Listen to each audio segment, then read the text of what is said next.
Guys இவர் தான் ஆடு வெட்டுறவர். ஆடு வெட்டுறதுக்கு ஆள் என்னன்னா கூட கூப்பிடுங்க கைஸ். ஆமாம், ஆனால் கொஞ்சம் மட்டும் தீச்சிக்குவார்.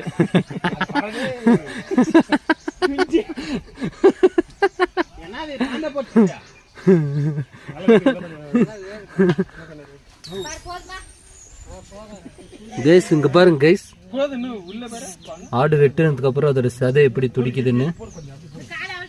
இதுக்கு ஒரு பழமொழியே சொல்லுவாங்க, தான் ஆட விட்டாலும் தன் தசை ஆடும். இங்க பாரு எப்படி ஆடுதா.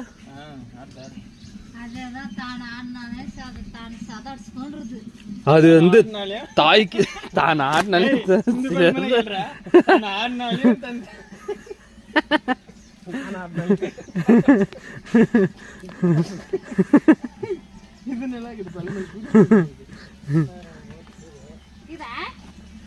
கைஸ் இவர் தான் மந்திரி கவுண்டரு.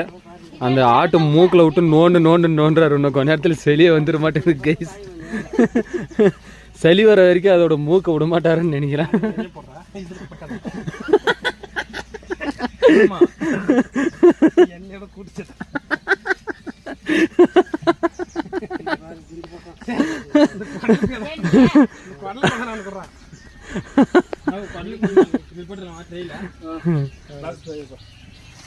அதுக்காக பேப்பர் கொடுக்குறப்பையா கூட 2 மணி நேரம்.